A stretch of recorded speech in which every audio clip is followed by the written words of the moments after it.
Betrayal leads you to God. ఆ ద్రోహము భగవంతుడికి దగ్గరగా తీసుకెళ్తున్నారు. అదేంటో చూద్దాం. నమ్మక ద్రోహం. In early years, when Babaji was still the chief functioning officer of the trust, the burden of all the trust work was on his shoulders. మణి బాబా దగ్గరికి వెళ్ళిపోయినటువంటి తొలి సంవత్సరాల గురించి మాట్లాడుతున్నాడు. బాబుజీ ఒక్కడే ఉండేవాడు. ఆయన ఒక్కడే పనిచేస్తూ ఉండేవాడు ట్రస్ట్ ఆఫీసులో. మొత్తం ట్రస్ట్ పనంతా 2 భుజాల మీద మోస్తూ ఉండేవాడు అతను.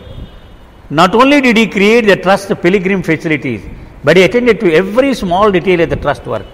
ఒక పక్క మెహరాబాదులో యాత్రికుల సౌకర్యార్థం వసతులు ఇవన్నీ ఆయనే చూసుకునేవాడు. ట్రస్ట్ ఆఫీసులో కాగితాల పని కూడా ఆయనే చూసుకునేవాడు. The immensity the work that Babuji did and the exhausting hours that went in to it were something only his helpers were aware of. బయట వాడికి ఎవరికే తెలియదు ఇదంతా. కానీ ఆయన సైన్ చేసేవాళ్ళు నాలాంటి వాళ్ళు ఉన్నాం. మేము చూసేవాడు ఒరిదేవుడు ఏంట్రా బాబు ఎంత ఓపిక ఇతనికి అని మాకు మాత్రమే అర్థమయ్యేది. Babuji was in a very ఫియరీ mode in those days. చాలా కోపంగా ఉండేవాడు బాబూజీ. మనకు తెలిసిన బాబూజీ వేరే. ఇక్కడికి వచ్చి కౌగిలించుకొని జై బాబా జై బాబా జై బాబా. బట్ ఆ పనిలో ఉన్నప్పుడు ఫైర్ అంటే ఫైరే. Because of the intense work and the helpers had to bear the brunt of this constant hammering. అంచేత కూడా ఉన్నవాళ్ళు దెబ్బలు పడిపోతూ ఉండేవి. అప్పుడప్పుడు చెత్త కొట్టేసి కూడా వాళ్ళు పట్టుకొని అవన్నీ భరిస్తూ ఉండాలి. I happen to be working with Babuji as a helper around this period. ఈ సమయంలోనే నా డ్యూటీ కూడా బాబూజీకి హెల్పర్గా వేశారు. And had to experience is hammering almost in daily basis. ఏ రోజు కూడా ఆయనతోటి దెబ్బలు తినకుండా లేదు. అంటే మాటలు పడడం, చివాట్లు తినడం. It was physically and mentally tiring. చాలా అలసటకి గురైపోయేవాడు నేను. And we often had to turn to Erich to find some solace and comfort from him.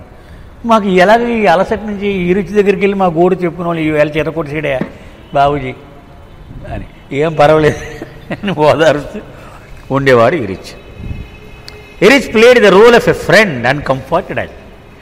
అతను ఓదార్పు కలిగించేటువంటి ఒక మిత్రుడిగా, ఒక నేస్తముగా మాకు దోహదం చేస్తూ ఉండేవాడు. He provided very healing balm which was necessary for us to sustain our result.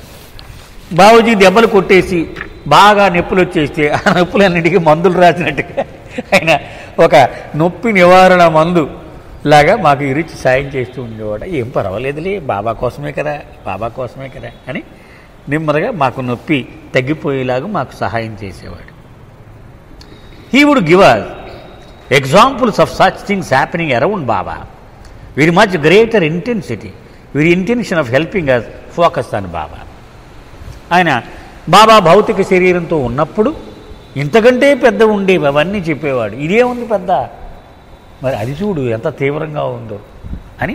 ఆ ఫోకస్ ఎప్పుడు బాబా మీద నుంచి మరలిపోకుండా ఎంతసేపు బాబూజీ అనుకోవడం కాకుండా బాబా అనుకుంటూ ఉండాలి అన్నట్టుగా ఆ దృష్టిని బాబా మీదకి మరలిపోకుండా బాబా మీద నుంచి మాకు సాయం చేస్తూ ఉండేవాడు. Erich would give us tips on how to handle such situations, including ways how to dodge Babaji's hammer and how to lighten the whole intense atmosphere with humor. కొన్ని చిట్కాలు కూడా చెప్తుండేవాడు బాబూజీ. కొన్ని వీక్ పాయింట్స్ ఇప్పుడు మనం చూడండి క్రికెట్లో చూస్తూ ఉంటే ఎదటి బ్యాట్స్మెన్ వీక్నెస్లు అక్కడే వేస్తూ ఉంటాడు. బాల్ వేస్తే అవుట్ అయిపోతాడు. అంటే అలాగే బాబూజీలో ఉన్న బలహీనతలు అవి చెప్పేవాడు అనమాట. ఆయన దెబ్బ తగలకుండా ఎలా తప్పించుకోవాలి, హాస్యం పెట్టేసి ఆయన నవ్వించేసి మర్చిపోయేలాగా చేసేయచ్చు, అలాగే చెప్తూ ఉండేవాడు. He often drew our attention to the fact that this was the real life that one experienced around Baba. బాబాతో గడిపిన నిజ జీవితం ఇలాగే ఉండేది మాకు కూడా. అంటే దాన్ని తప్పకుండా దొరకకుండా చాకచక్యంగా తప్పించుకోవడమే. మరి గని గురించి ఎన్ని ఉదంతాలు మనం విన్నాం, ఎన్నో ఉదంతాలు విన్నాం. బాబా చాలా సీరియస్గా ఉన్నప్పుడు హాస్యంతో పడగొట్టేసేవాడు బాబాని. నవ్వేసి ఊరుకునేవాడు బాబా. సరే పోరా తప్పించుకున్నావు, నిన్ను నరకానికి పంపేస్తాన్నాడు ఒక సన్నివేశంలో. నరకానికి పంపించేస్తాను, I will send you to hell అన్నాడు. నవ్వాడు. నవ్వుతున్నావు సిగ్గులేదా నీకు అన్నాడు. నరకంలో కూడా నువ్వు ఉండి తీరాలి కదా, నువ్వు లేని ప్లేస్ ఎక్కడ ఉంటుంది, నువ్వు ఉంటే నాకేంటి భయం అన్నాడు. అలాగూ హాస్యంతో తప్పించుకునేవాడు. Betrayal leads you to God. Betrayal అంటే నమ్మక ద్రోహం కంటే తిరస్కారము అని ఇది కరెక్ట్గా సరిపోతుంది సార్. ఒకడు తిరస్కరించాడు, మనం ఎంతో ఆశ పెట్టుకున్నాం వాటిని మనం సాయం చేస్తాడని దెబ్బ కొట్టేశాడు, అది బిట్రేయల్ అంటే. అది తప్పనిసరిగా మన బాబా వైపు తీసుకెళ్తుంది అనేటువంటి విషయం నిన్న మనం చదువుకుంటూ ఉన్నాం. దాన్ని ఒక్కసారి నిన్న ఏం జరిగిందో ఒకసారి చెప్పుకున్నాం. తొలి మండలి చైర్మన్గా ఉన్న తొలి రోజుల్లో భావు కల్చరీ చైర్మన్ అతనే, టైపిస్టు అతనే, మెహరాబాదు వసతులు చూడవలసిన అతనే, అన్నీ అతని భుజం మీదే వేసుకునేవాడు. కాబట్టి చాలా చిరాగ్గా, చాలా మూడీగా ఉండేవాడు. సో ఎవడు వెళ్ళినా దొరికిపోయేవాడు, ఆయనకి చెతకొడిచేవాడు అంతే పట్టుకొని. ఒక రెసిడెంట్, మెహరాబాద్ రెసిడెంట్ ఒక అతను, అంటే అక్కడ మకాం ఉన్నవాడిని రెసిడెంట్ అంటాం కదా, అతను తరచూ చికాక్కి బలైపోతూ ఉండేవాడు. అది వచ్చి ఈ రుస్తంతో కూడా చెప్పుకుంటూ ఉండేవాడు, ఇలా కష్టం ఇదంతా. సరే ఆఖరికి వీళ్ళందరూ ఇలాంటి వాళ్ళందరికీ ఇరిచి మంచి తోడు, నాన్న ఏం పర్వాలేదని దువ్వి కొంచెం చెబుతూ ఉండేవాడు. ఈ బాబాతో కూడా అలాగే ఉండేది మాకు. అది మంచిదే, అది ఏం పట్టించుకోవద్దు, మన ఫోకస్ బాబా మీద ఉండాలి, కానీ చిన్న చిన్న విషయాలను మనం ఇగ్నోర్ చేయడం అలవాటు చేసుకోవాలి అని ఎరిచ్ చెప్తూ ఉండేవాడు. However, Erich himself on many occasions would hammer the close residents. కానీ ఇరిచ్ కూడా ఈ అలవాటు ఉంది, ఆయన చిత కొడుతూ ఉండేవాడు ఇలాంటి రెసిడెంట్స్ వస్తే. He did it in a way which was subtle and very painful. చాలా కనపడకుండా చేసేవాడు, కానీ అది గుచ్చుకోవడం ఎక్కడ గుచ్చుకునేదంటే గుండెల్లో గుచ్చుకునేలాగే అనేవాడు. One felt betrayed one ఇరిచ్ did such a thing mainly because one was so used to having him as a friend and looking him for comfort. ఎవడైనా ఏదైనా కష్టం కలిగితే ఈయన దగ్గరికి వెళ్ళి గోడు చెప్పుకుంటే ఈయనే చేస్తే, అది కథ చెప్తారు కదా, శ్రీరామచంద్రుడు యుద్ధం చేసినప్పుడు ఆ ఉడత మీద కాలేసాడట. ఉడత మీద కాలేస్తే తర్వాత కాసేపుడు చూసి అర్రేది ఇందాకని చెప్పొచ్చు కదా నువ్వు అంటే, ఎవరికన్నా కష్టం ఎవడన్నా నాకు నప్పి చెప్తే నీతో చెప్పు, నువ్వే కాలేస్తే ఇక నేనెవరితో చెప్పు, అలాగన్నమాట. ఇరిచే కనుక అలా తిడితే ఇంకా ఎక్కువగా ఉండేది బాధ. If you turn to Erich for comfort too often Erich sensory. మనం అస్తమానం వెళ్ళి వాడు ఇలాగా, వీడు ఇలా తిట్టాడు, వాడు అలాగ అంటున్నాడు అని ఇరిచ్ దగ్గరికి వెళ్ళి చెప్తూ ఉంటే ఇరిచ్ పసిగట్టేసి కూడా, అమ్మ వీడు నా దగ్గర డౌన్లోడ్ చేద్దామని చూస్తున్నాడు, వీడి డంప్ అంతాను అని పసిగట్టేసేవాడు Erich. And instead of comforting you he would use that situation to hammer you even more. బాగా జరిగింది, నీకు ఇలా జరగవలసిందే, నువ్వు నా దగ్గర కంప్లైంట్ చేస్తే ఏదో నేనేదో నీ తరపున మాట్లాడుతాను అనుకుంటున్నావా, ఆడు నేను ఒకటే, నీకు ఇలాగే జరగవలసిందే అనేవాడు. Such an experience could leave one devastated mentally, especially one saw the last hope of getting comfort from someone disappear, thus forcing the person to turn to Baba and to him alone for comfort. ఇంకా ఇరిచికి చెప్పుకుందామని ఎవడికాడు తాపత్రయం పడి ఆయన కూడా దెబ్బ కొట్టేస్తే ఇంకేం చేస్తాడు, ఆశలన్నీ నిరాశలైపోయాయి. ఇంకా చివరికి ఆయనకేసి చూడాలి పరిస్థితి. ఇవన్నీ వదిలేసి ఎవరికేసి చూడకుండా బాబాకేసి చూడడం మొదలు పెడతాడు. The following story will throw some light and what I'm trying to say. ఒక అనుభవం చెప్తాను నేను, అప్పుడు మీకు బాగా అర్థమవుతుంది. A long time resident was once a target of బావుస్ హ్యామర్. ఒకసారి లోకల్గా చాలా కాలం మట్టు ఉన్నవాడు ఒకడు బావుజీ కొట్టడం మొదలెట్టాడు. బావుజీ కూడా continue with it for days at stretch. రోజులు పొద్దున్న సాయం దాకా అయితే కొట్టాడు. మామూలుగా బావుజీ కొట్టడం అంటే. And one had to listen to his scolding the whole day long. ఆ పక్కన ఎవరన్నా పని చేసి కూడా ఉంటే ఈ తిట్లే వినబడుతూ ఉంటే వాడికి అంతలాగా తిడతాడు. Although at an intellectual level we knew that it was a blessing. మరి బాబా దగ్గర ఉంటున్నాం కాబట్టి పుస్తకాలు చదివాం కాబట్టి అమ్మో ఇదంతా మంచి కోసమే, మన మంచి కోసమే అని బుర్రలో అనుకోవడానికి ప్రయత్నం చేస్తాం. టు ఎక్స్పీరియన్స్ ఇట్ అనే డైలీ బేసిస్ వాజ్ ఎక్స్క్రూసియేటింగ్. నిత్యం ఇదే పని అయితే మాత్రం దుర్భరమే, చాలా కష్టం భరించడం. So this particular resident turn to ఇరిచ్ for comfort అని చెప్పి వీడు కాసేపు తిట్లు తినగానే ఇరిచ్ దగ్గరికి వెళ్ళేవాడు. బాబు ఇలాగ గోడు చెప్పుకునేవాడు. He would sit with Erich and open his heart about the situation that had upset Babuji. ఈవేళ పొద్దున్న ఇలాగన్నాను, బాబూజీ కోపం వచ్చేసింది, సరే తప్పు నాదే ఉండొచ్చు అనుకోండి, కానీ ఇలా తిడుతూనే ఉన్నాడు 3 రోజుల నుంచి ఇప్పుడు దాకా మానలేదు, ఇలా చెప్పేవాడు. Erich kept supporting and guiding him for some days. కొన్నాళ్ళు ఏం పర్లేదు, నువ్వేం తప్పు చేయలేదు, నువ్వు ఎక్కువ వర్రీ అవ్వకు, నువ్వు ఏం పర్వాలేదు, పట్టించుకోవద్దు ఇలాంటివన్నీ అని ధైర్యం చెప్పేవారు. However one fine day when Erich was seated with Babuji in the evening, ఒకనాడు సాయంత్రం బాబుజీ దగ్గర కూర్చొని ఉన్నాడు Erich. He did something that shocked the residents which were around at the time. వీడు కూడా అక్కడికి వచ్చాడు. ఎరిచ్ మాటలు విని అందరూ ఇలాగా ముక్కు మీద వేలేసుకున్నారు. Erich would always visit Babuji before leaving for marriage. సాయంత్రం వెళ్ళిపోయేటప్పుడు బాబుజీ చైర్మన్ కదా మరి, కాబట్టి అతనికి వెళ్ళి కనపడేసి చెప్పేసి వెళ్ళిపోయేవాడు Erich. On this particular occasion Babuji kept complaining about this residents behaviour. వెళ్ళినప్పుడు వీడి గురించి చెప్పాడు, బాబుజీ తినేస్తున్నాడు ఎరిచ్, వీడు అసలు నాకు మనశ్శాంతి లేకుండా చేసేస్తున్నాడని చెప్పాడు. Usually Erich would also listen quietly and then leave. ఓహో అలాగా అని వెళ్ళిపోయేవాడు సాధారణంగా బాబుజీ ఏం చెప్పినా Erich. But on this particular occasion Erich turn to Babuji and revealed all the resident secrets to Babuji. నన్ను తినేస్తున్నాడు వీడు నిలబట్టి, ఇదిగో ఇది వాడు నీ గురించి చెప్పి మొత్తం వాడు ఎరిచ్తో సీక్రెట్గా చెప్పినవన్నీ కూడా చెప్పాడు. The resident had shared this in good faith, and now Erich was openly exposing to Babuji all that the resident told him in confidence about the situation. వాడు నిర్ఘాంతపోయాడు, ఎందుకని ఎరిచ్ని నమ్మి అవన్నీ చెప్పేవాడే, అదంతా ఎరిచ్ బాబుజీతో చెప్పేస్తున్నాడు. I was sitting there when it happened. నేను ఆ పక్కనే ఉన్నాను నేను జరిగినప్పుడు. And was completely dumbstruck. నాకే మాట రాలేదు, అసలు ఇదేంట్రా బాబు ఇలా. I turned to look at the resident's face and could see that he was totally devastated. వాడి మొహంలో చూసాను, ఇంకేదో రక్తం చూకలేదు వాడి మొహంలో పాపం. I did not know what to make of it, for Erich had never done this before. ఏంట్రా బాబు Erich ఇలా చేసాడు అనుకున్నాను, ఎప్పుడు చేయలేదు ఎరిచ్ ఇలాగ ఇదివరకు. At dinner time, when we residents were sitting together, the resident opened his heart to me, telling me how devastated he felt that Erich had betrayed his trust. పాపం వాడు బాధపడుతూ రాత్రి భోజనం టైంలో చెప్పాడు, చూసా ఏం చేశాడు ఎరిచ్, మనం ఎరిచ్ అని చెప్తే ఇలా చేశాడు అన్నాడు. I knew how he felt, for I was myself totally shocked and he's not gotten over it yet. నేనే షాక్ తిన్నాను, మరి వాడి షాక్ తినడంలో ఆశ్చర్యం లేదు. So I walked up to him, embraced him and reminded him that this was what life with Baba was like and we had come here only for that experience.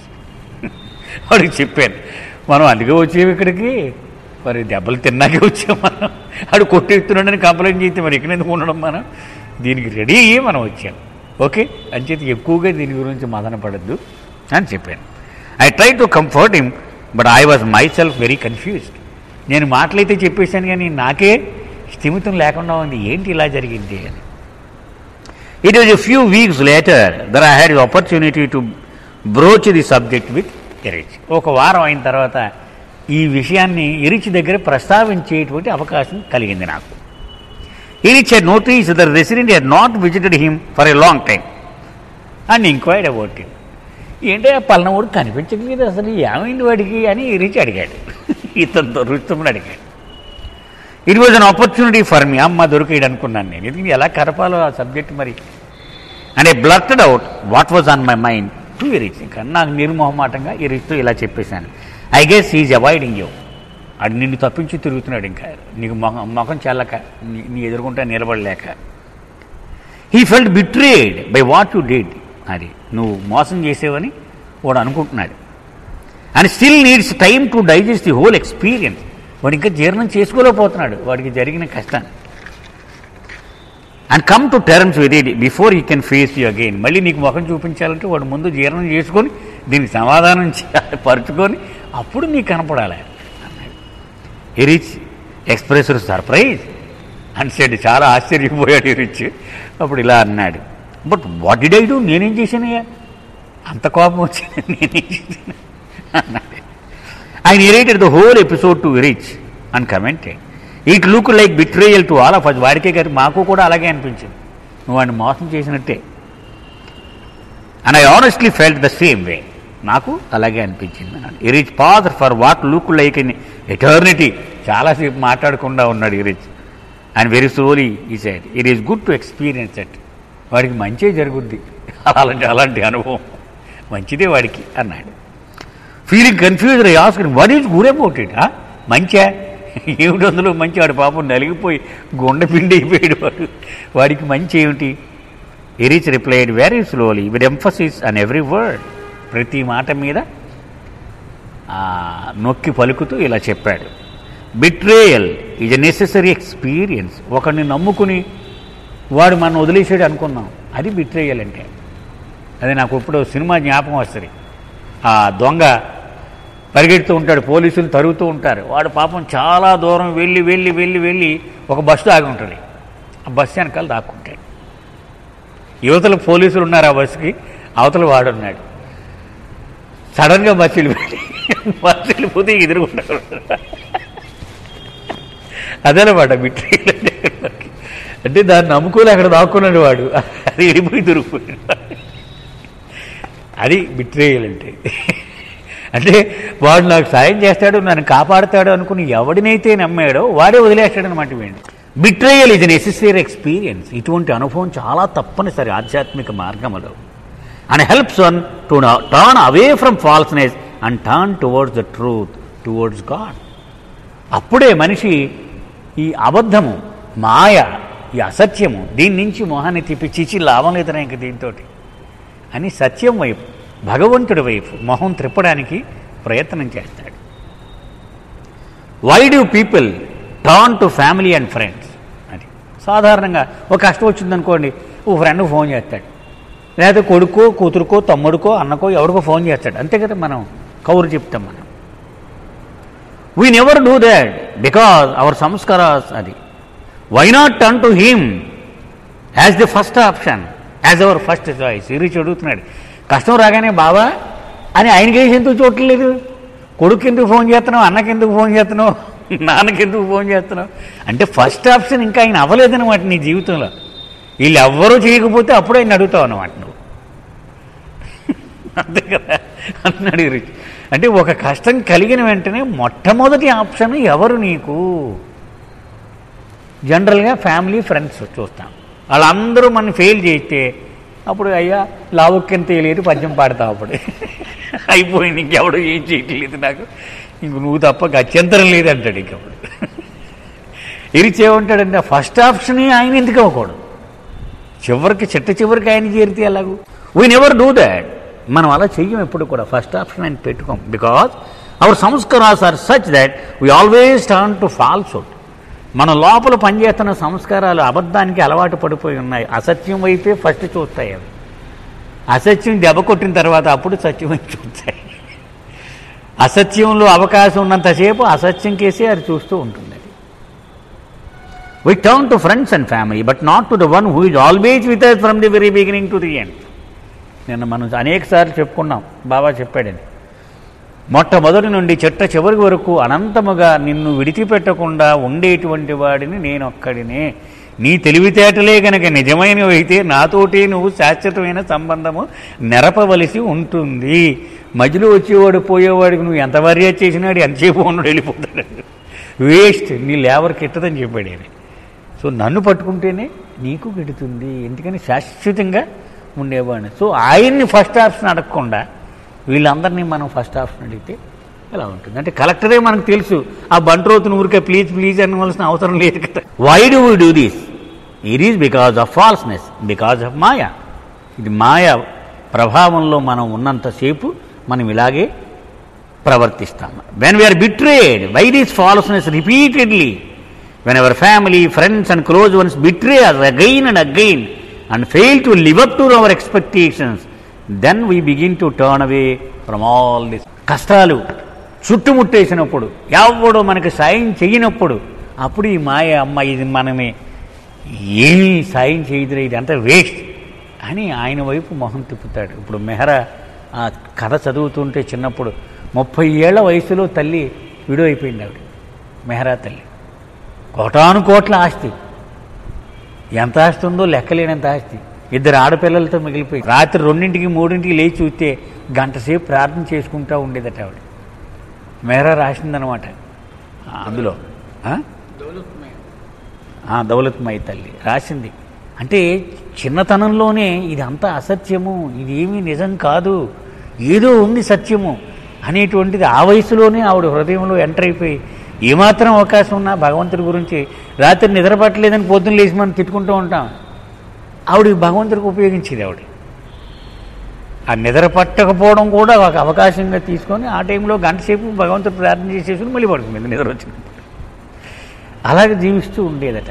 అది ఎప్పుడు అది ఎంత అబద్ధము, మోసము, ఇది నిజం కాదు అనేటువంటి అనుభవం వచ్చినప్పుడు అప్పుడు సత్యం వైపు మొహం తిప్పుద్ది. అంచేతే బాబాయ్ అన్నారు, ఇవన్నీ ఇన్ఎవిటబుల్ ఎక్స్పీరియన్సెస్. కష్టం లేకపోతే నాకు అపాయింట్మెంట్ ఎక్కడ ఇస్తావు నువ్వు అన్నాడు బాబాయ్. అసలు మరి ఖాళీ ఉండదు, మనకి అబ్బే కుదరట్లేదు బాబా, అసలు నెల నుంచి సెంటర్కి రానికి కుదరట్లేదు, నాకు కష్టాలు ఇస్తే మాత్రం వచ్చేస్తాను. అన్యాయం చేసాడు Baba. This turning away because of the betrayals is the beginning of the turning towards the truth. ఈ మోసం, ఈ మాయ మనల్ని మోసం చేయగా ఏదో ఒక రోజున మనం మొహం తిప్పుతాం. అది మనకు టర్నింగ్ పాయింట్ లైఫ్లో. If you were to depend on him alone in all situations as your first choice, in fact your only choice, then you will never experience betrayal. అరే నేను మోసపోయాను అని ఏడవకుండా ఉండాలంటే ప్రతి పరిస్థితిలోనూ ఆయనే మన మొట్టమొదటి చాయిస్ అవుతే ఎప్పుడూ మోసపోఉంటాడు. అయితే నీ ఇష్టం అలా ఉందా, ఓకే. Falls love betrays. అది అసత్యమైన ప్రేమ మోసానికి గురి చేస్తూ ఉంటుంది. True love supports you till the very end of your journey. నిజ ప్రేమ మాత్రం, సత్యమైన ప్రేమ చిట్ట చివరి వరకు నీకు వెన్నుగా నిలుస్తుంది. అది until you merge in that true love in the truth, that is how it is. ఆ సత్యంతో ఏకమైపోయే వరకు ఆ ప్రేమ నిన్ను వెన్నంటే ఉంటుంది. బాబా ఒక సందర్భంలో ఇలా చెప్పారు, ఒకడు నన్ను నిజముగా ప్రేమించినప్పుడు, నిజముగా అండర్లైన్, నిజముగా ప్రేమించినప్పుడు వాడికున్న అన్ని సపోర్ట్లు తీసేస్తానన్నాడు. ఒకటి పట్టుకుపోతాను. వరద వచ్చినప్పుడు ఓ పెట్టి కొట్టుకుపోదు, కుర్చీ కొట్టుకుపోదు, చెప్పులు కొట్టుకుపోతాయి, ఎలా పోతుంటాయి అన్నీ ఒకటి ఏమీ లేకుండా చేసేస్తాను. ఆఖరికి నా పాదాలే మిగిలితే వాడికి పట్టుకొని ఇంకేం ఉండవని చెప్పాడు. అది నిజ ప్రేమికుడు మాత్రమే అలా చేస్తాను నేను అన్నారు. అంటే ఆడికి ఇంక పట్టుకోనాక నా పాదాలు తప్ప ఏమీ లేనత్తడి పరిస్థితి చేసేస్తాను, అప్పుడు నన్ను పట్టిస్తుంటాడు గట్టిగా.